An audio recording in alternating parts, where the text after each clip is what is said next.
လက်နဲ့ထိလိုက်တဲ့အရာရာတိုင်းကိုရွှေဖြစ်စေတဲ့ကောင်မလေးဒီကောင်မလေးမှာအထူးခြားတဲ့စွမ်းရည်တစ်ခုရှိပါတယ်။အဲ့ဒါကလက်နဲ့ထိလိုက်တဲ့အရာရာတိုင်းကိုရွှေအဖြစ်ပြောင်းလဲနိုင်တာပါ။တအိမ်လုံးရှောက်ဆော့နေတဲ့အချိန်မှာလက်နဲ့ထိသမျှကရွှေလိုအယောင်ပြောင်းသွားတာပါ။အရန်စောတဲ့ဒီကောင်မလေးကိုအိမ်တော်ထင်းကလည်းမနိုင်ပါဘူး။ကောင်မလေးကအရန်တန်ဖိုးကြီးတဲ့ရှေးဟောင်းပစ္စည်းကိုသွားထိဖို့စူးစမ်းနေပြန်ပါတယ်။ဒါပေမဲ့အမေဖြစ်သူဟာဟန်လိုက်လို့ထိခွင့်မရခဲ့ပါဘူး။နောက်ပြီးတော့အရန်မစောဖို့ကောင်မလေးကိုစုနေခဲ့တာပါ။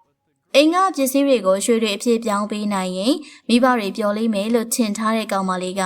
မိဘတွေရဲ့တုံ့ပြန်မှုကြောင့်စိတ်ညစ်သွားပါတယ်။မိဘတွေကလည်းအိမ်တွေအယောင်ပြောင်းသွားတာကိုသတိမထားမိလောက်အောင်ဖြစ်နေတာပါ။တရက်မှာတော့ကောင်မလေးကအမေဖြစ်သူရဲ့အလုပ်ကိုလိုက်သွားပါတယ်။သူ့ရဲ့အမေကရွှေတွင်းတွေပိုင်ထားတာပါ။ဒါပေမဲ့ရွှေထွက်နှုန်းကျနေတဲ့အတွက်သူတို့လုပ်ငန်းကအရှုံးပေါ်နေပါတယ်။ဒါကြောင့်ကောင်မလေးရဲ့အမေကစိတ်ညစ်နေရပါ။လူကြီးတွေစကားပြောနေတော့မှကောင်မလေးကမလန့်မကန့်တနေရာကိုသွားပြီးတော့မြေကြီးတွေကိုလက်နဲ့ထိလိုက်ပါတယ်။နောက်ပြီးတော့ပြောင်းလဲလာတဲ့ရွှေတုံးတွေကိုလူကြီးတွေစီပြလိုက်တာပါ။ဒါတောင်မှဘယ်သူမှမယုံကြပါဘူး။ဒီလိုထူးဆန်းတာတောင်မှမယုံကြတဲ့လူကြီးတွေကိုလည်းတော်တော်လေးအံ့ဩရပါတယ်။ဒါကြောင့်ကောင်မလေးကစိတ်မကောင်းဖြစ်ပြီးတော့တယောက်တည်းလမ်းလျှောက်ထွက်လာပါတယ်။နောက်ပြီးတော့လူတွေရွှေကိုမကြိုက်ကြဘူးလားလို့တွေးနေရပါ။လမ်းမှာကြောက်ခဲတုံးလေးတွေတွေ့တော့သူ့ရဲ့အကျင့်အတိုင်းလက်နဲ့တို့ပြီးရွှေတုံးလေးတွေအဖြစ်ပြောင်းလဲလိုက်ပါတယ်။ပြီးတော့လမ်းသွားလမ်းလာတွေကိုရှောက်ပေးနေခဲ့တာပါ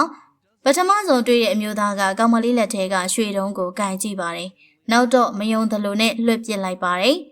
နောက်ထပ်တွေ့ရတဲ့အမျိုးသမီးတစ်ယောက်ကလည်းအဲ့ဒီလိုပါပဲဒါကြောင့်ကောင်မလေးလည်းလမ်းဆက်လျှောက်သွားပြီးတော့တရောင်းစားသားမိတွေ့ရခါမှာသူတို့ဘေးနားဝင်ထိုင်လိုက်ပါတယ်ကောင်မလေးကသူတို့သားမိကိုကူညီဖို့ဆိုပြီးတော့တောင်းတဲ့ခွက်ကိုလက်နဲ့ထိတဲ့ချိန်မှာရွှေခွက်ဖြစ်သွားတာပါဒါပေမဲ့တရောင်းစားမိခင်ကမယုံမရဲဖြစ်နေခဲ့ပါတယ်ဒီအချိန်မှာကောင်မလေးကအဲ့ဒီအတော်ကြီးကိုလက်ဆွဲခေါ်ပြီးရွှေဆိုင်ကိုသွားပါတယ်။ဒါပေမဲ့အယောင်းဝင်တန်းကတရောင်းစားတော်ကြီးရဲ့စုပ်စုပ်ပြက်ပြက်အဝိအစားကြောင့်အထင်သေးပြီးတော့မောင်းထုတ်ပါတယ်။ဒါကြောင့်ပြန်လက်ထွက်မယ်အလုံးမှာဆိုင်ပိုင်ရှင်ကရွှေခွက်ကိုတွေ့သွားတာပါ။သူကအနီးကပ်လာကြီးရဲ့ချိန်မှာအရန်တန့်စင်တဲ့ရွှေဖြစ်နေရကိုတွေ့ပြီးတော့ဈေးကြီးပေးဝယ်မယ်လို့ကန့်လန့်လိုက်ပါတယ်။တရောင်းစားတော်ကြီးလည်းဒါကြောင့်ဝမ်းသာသွားခဲ့ရပါ။ကောင်မလေးကိုကျေးဇူးတင်ကြောင်းပြောမလို့လှည့်ကြည့်လိုက်တော့အနားမှမရှိတော့ပါဘူး။ကောင်မလေးကတော့သူ့ရဲ့အစွမ်းကိုအကျိုးရှိရှိအသုံးချဖို့သဘောပေါက်သွားပြီးတော့စင်ရဲသားတွေရှိရာကိုသွားနေလိုပဲဖြစ်ပါတယ်။ကြည့်ရှုပေးတဲ့အတွက်ကျေးဇူးတင်ပါတယ်ရှင်။